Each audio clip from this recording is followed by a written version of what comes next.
Welcome back to the Business Leaders of America podcast, where business leaders come to share their advice and journeys to success with existing and emerging leaders of America.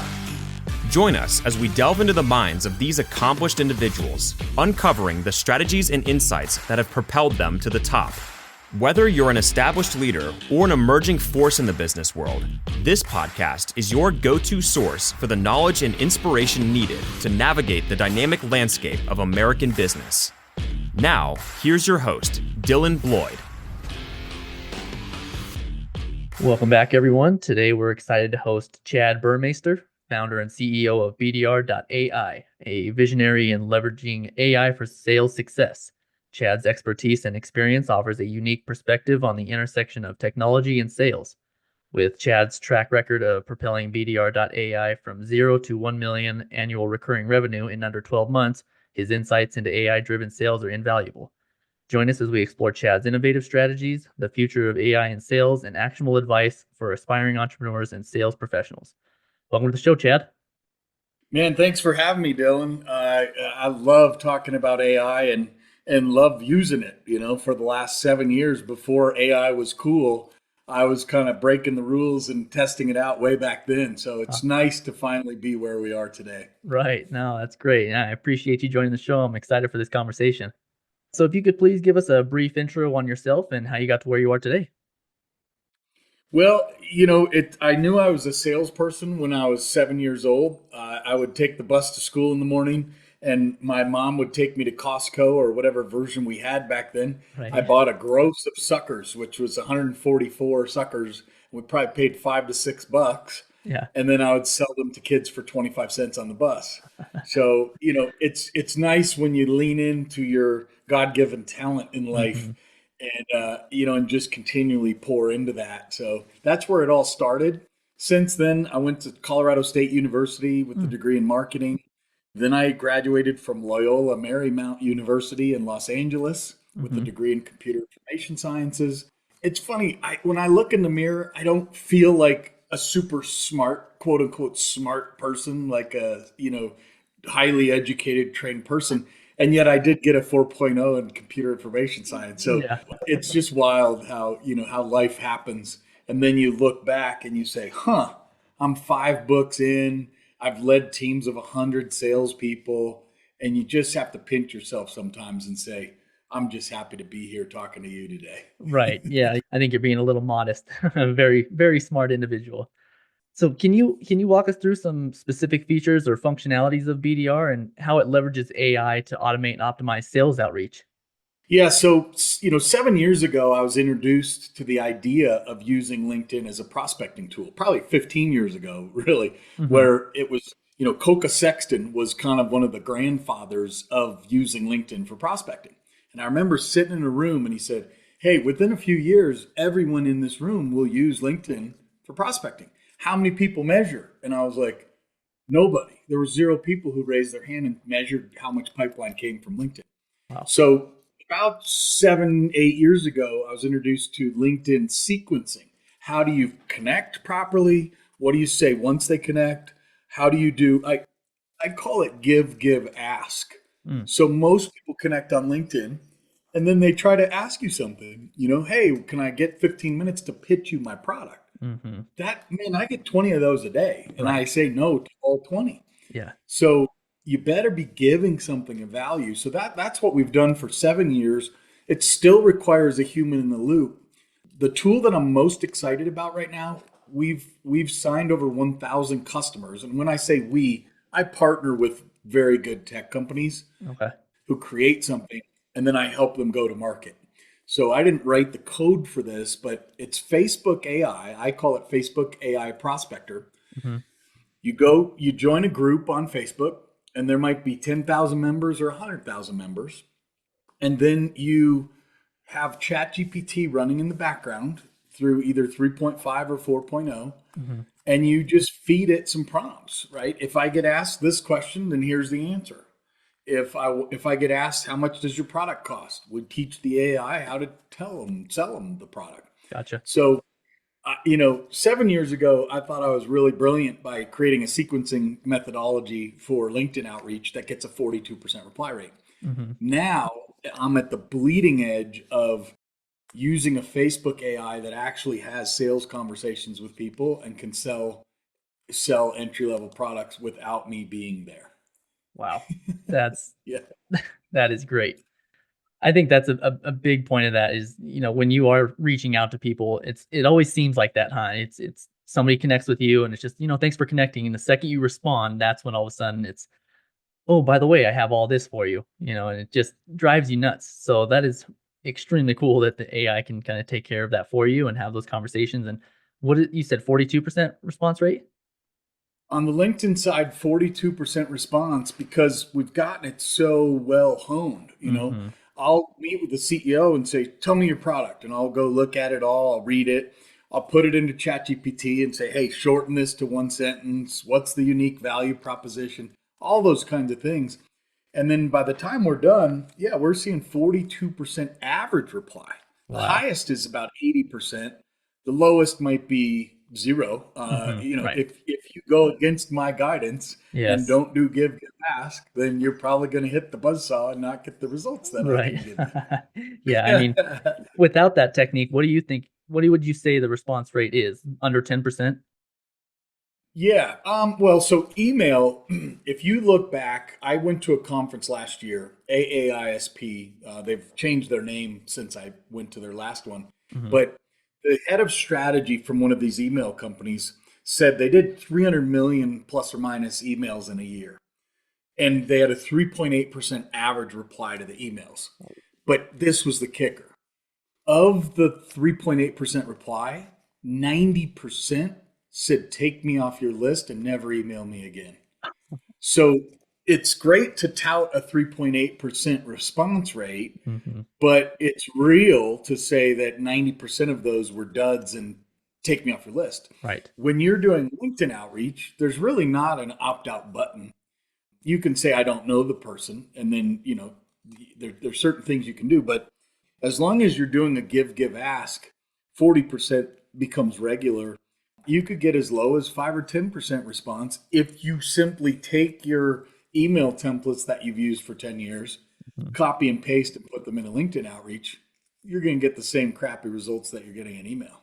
Right. Yeah, you're absolutely right. Or I've seen a little more success from reaching out is I've connected with people and waited a little while. Instead of just immediately when you connect, you automatically know something's going to come, and it's anyone who has a lot of connections or anybody who's been on LinkedIn for a while know that it's just going to be some kind of sales pitch, right? Yeah. Well, that's why when I'm working with the CEO, especially, or a VP or a director, Hmm. hey, we need it to look like you're busy. Because if you connect with someone and an hour later you program the AI to instantly send your calendar link, Hmm. then they're going to call bullshit on that. Yes. Sorry for my listeners, No, you're but okay. they're Yeah. going to call BS on that, right? Hmm. They're not going to. They're going to say this was automated. I don't want to be talked to by an automation. Hmm. So I coach people. Let's wait. Let's in 3 hours. Let's maybe like one of their posts. Mm. In another day or two, let's follow their profile. 3 days later, let's go send them the follow up message. So you can still use automation, but don't be like everybody else. You Hmm. have to be different. You have to be unique. That's why I'm wearing my hat wired differently today. Right. Be wired different than Yes. everybody else. Yeah, absolutely. So part of BDR, you can actually program it to like posts and everything as well, right? It's not just responding in messages, it's also connecting with them and liking their Yeah, content, all you that, can right? like, you can follow, you can view their profile. There's about 4 different action buttons that you can use. Okay. And then what's also nice is if they don't connect with you on LinkedIn, so let's say 40% connect. Hmm. Well, if you're only using LinkedIn, then 60% will go by the wayside.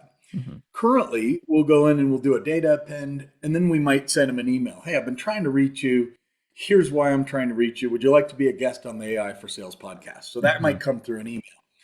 Where I'm excited, imagine the tree that says, okay, if they don't respond to email, then let's use a webhook to punch out to one of these AI dialers to call them. Hmm. Hey, you and I connected on LinkedIn, but I haven't heard back from you yet. Imagine you got a phone call from Chad's AI. We're connected on LinkedIn. I sent you 3 things. I'd like to call to invite you to be a guest on my podcast. Hmm.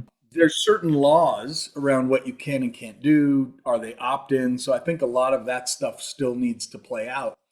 But I envision a day where when somebody downloads a white paper, within 5 or 10 minutes, they're not getting a call from you or I. Mm-hmm. They're getting a call from the AI, and it's a pleasant conversation Right. because maybe male, female, dialect, pace, tone, the kinds of you can program the AI to talk how the buyer wants to be talked to. Mm-hmm. And so I think we're in for some good surprises over the next 5 years. Yeah, it still blows my mind of the amount of man hours it's taking away now. We don't have to do every single one of those cold call and have to be through those terrible discussions. AI is taking care of so many things for us, emails, and that is really cool to see how this could play out. And I agree, I'm excited for it as well.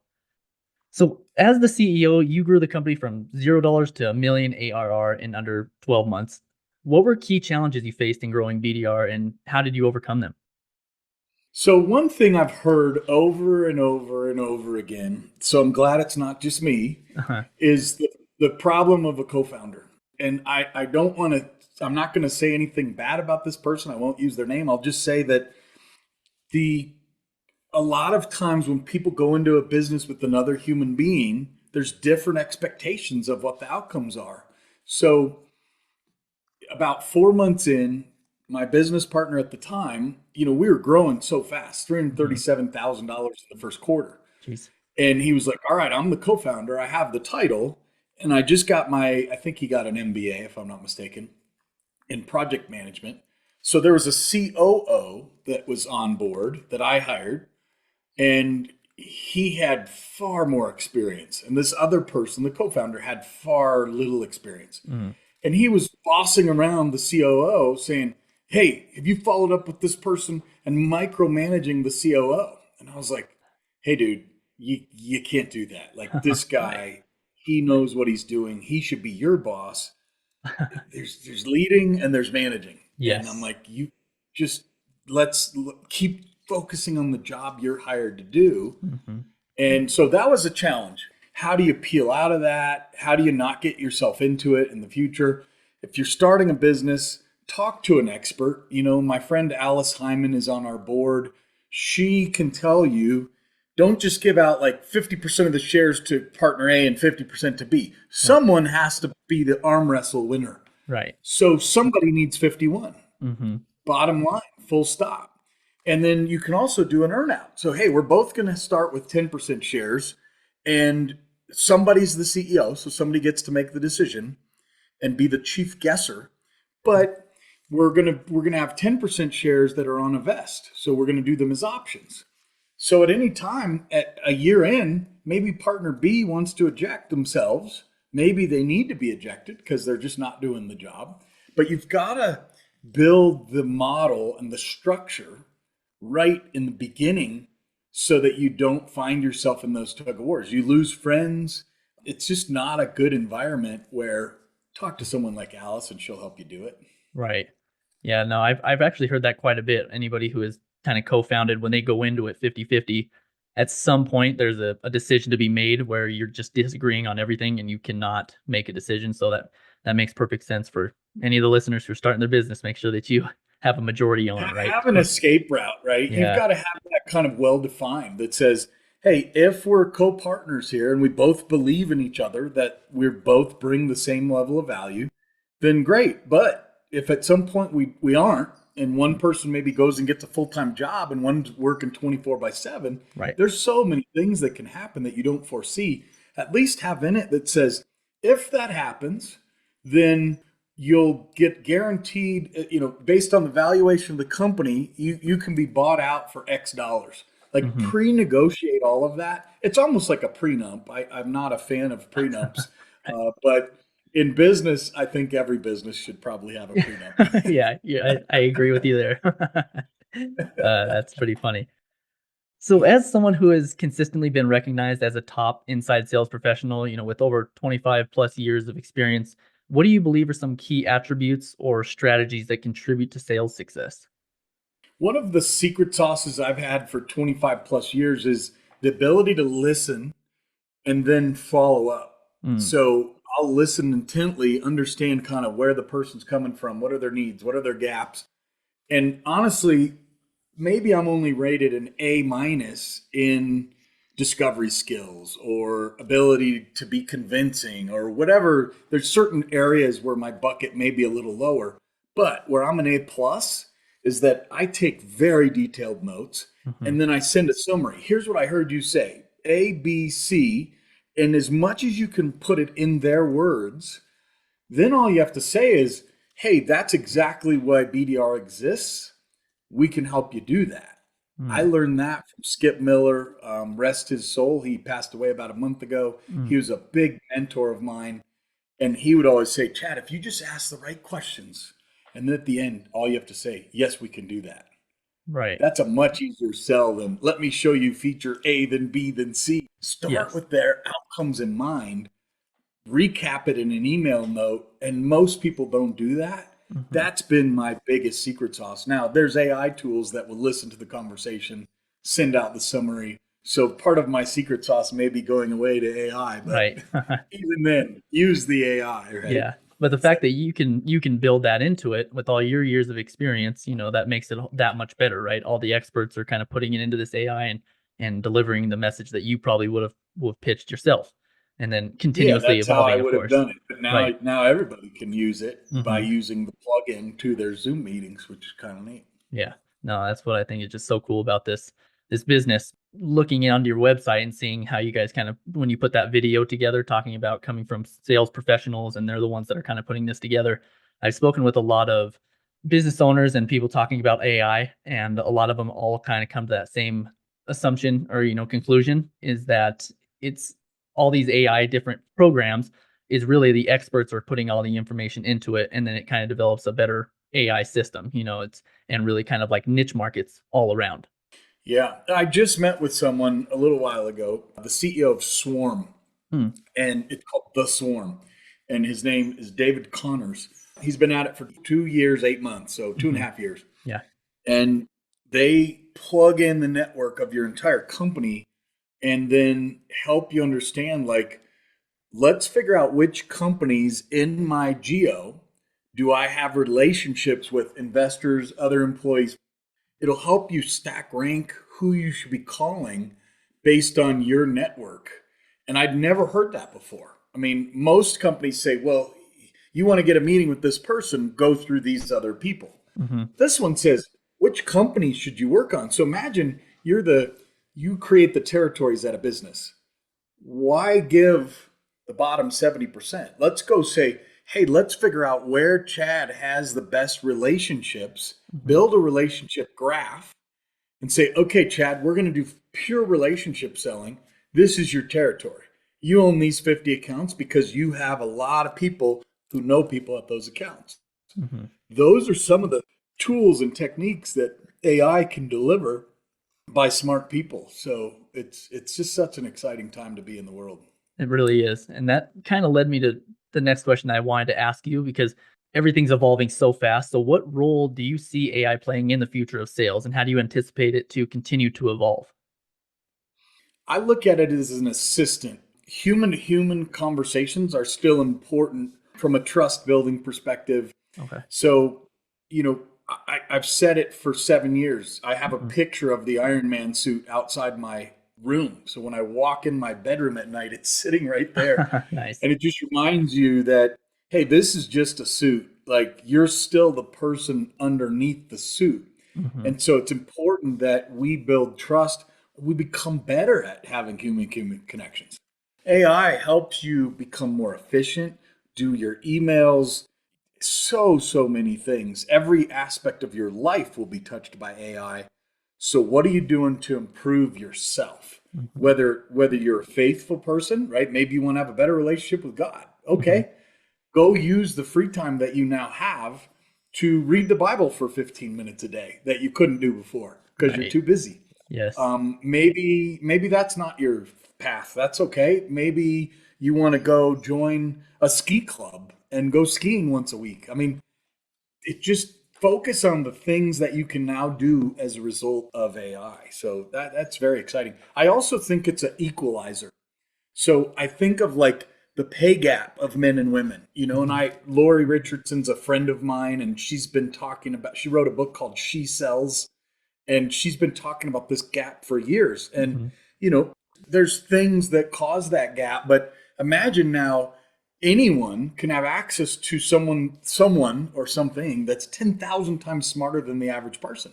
Mm-hmm. Learn how to leverage the AI, and I think it levels out the pay gap from people who grow up in different parts of town, men women gap, different cultures, different places on earth.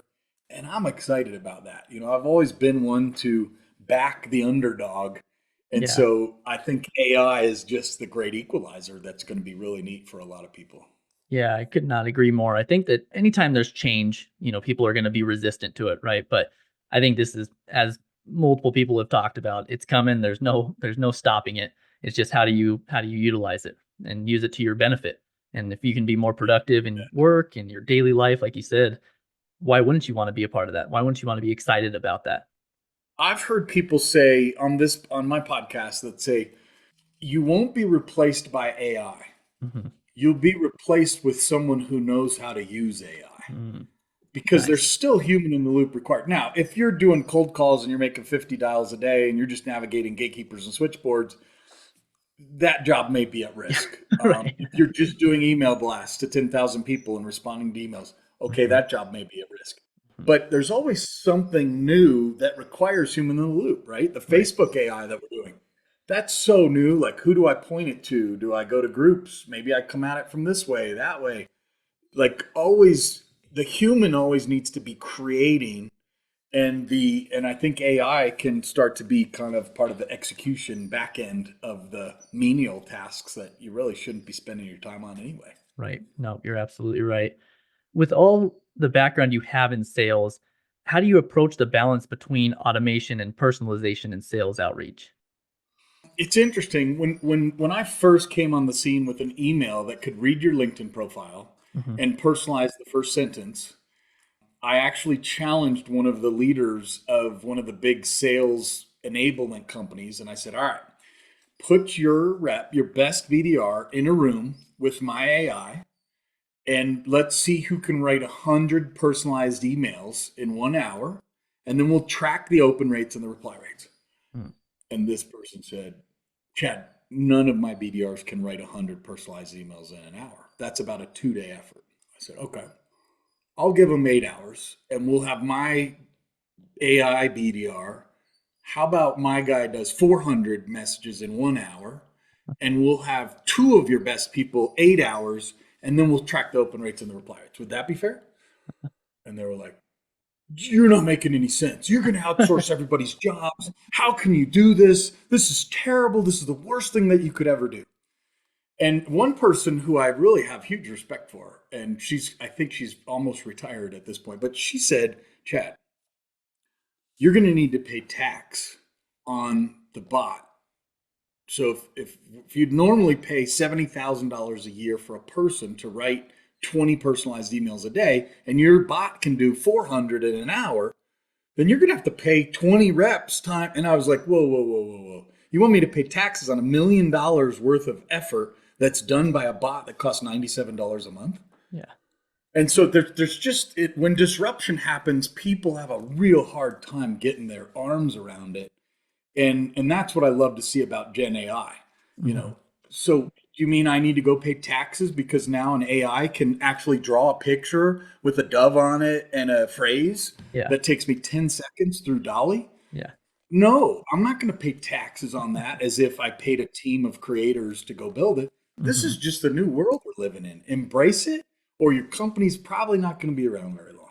Right. Yep. I think every company needs to embrace it because why wouldn't you want to? I mean, so my realm is distribution, manufacturing. A lot of the time as a supervisor, as a manager, you need to be out on the floor. You need to spend a lot of time on the floor. If you're constantly having to go back to your office to send that same repetitive email over and over again, I mean, that wastes so much time, and it's so easy to Yeah. implement now. And so, but still some people are just, nope, we're not doing it yet. And it's like, okay, well, it's coming at some point. It's coming. And that's the good news, is that Yes. whether you're using Gmail or Outlook or Hmm. you name it, it's coming soon to an application near you. So Right. virtually anything that you use, you'll just see this little new button one day and you go, oh, what's that? Yeah. Oh, that's AI. Got it. Yeah, that's hugely valuable. Right. Yeah, Why would that's I go handy. spend an hour to write an email to somebody if I could tell them that the weather's, I hope like the best one that I loved with this company called Nova.ai that was 7 years ago. Mhm. It said, I hope you're staying warm in Toronto today because it looks like you're at -10. Like, do I really need to go look that up? Right. No, it's just being human, and the AI enables me to be more human. Mhm. So that's the bottom line. Right. No, you are definitely right about that. Well, Chad, I do appreciate this. This has been great. So, how can people learn more about BDR.ai as well as your podcast? We talked a little bit about it, but the AI sales podcast. Yeah, so BDR.ai, that's the website. A lot of videos there, some best practices. If they want to learn more about LinkedIn messaging, give ask that I told you about, Hmm. you can buy a book on Amazon. In fact, I think I have it sitting on my desk. It's called LinkedIn Mastering B2B Lead Generation. Nice. And I helped Sales Star write this book, and it really gives a lot of the secrets away for what's the best connection message, what are examples of gives, those kinds of things. So check out LinkedIn Sales Star Mastering B2B Lead Generation.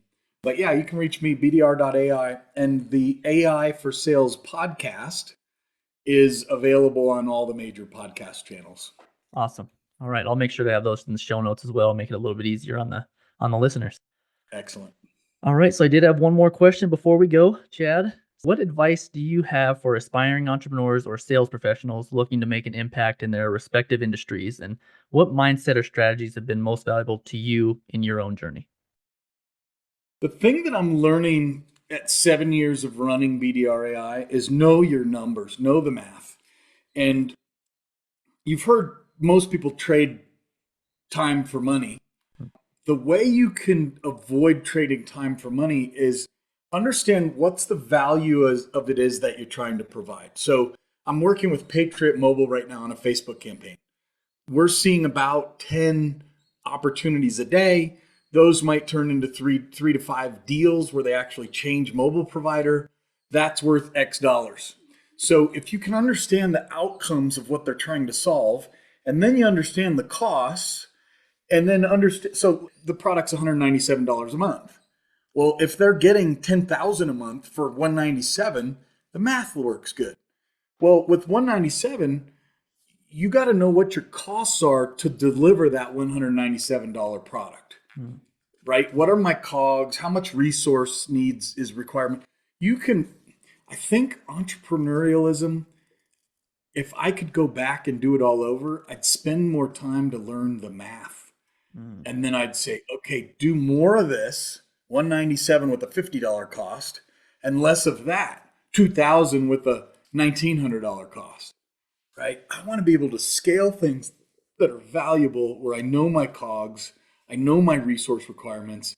That's how you scale a business effectively. And that's what I would say to any aspiring salespeople and entrepreneurs. Learn about entrepreneurialism. It's a lot of fun.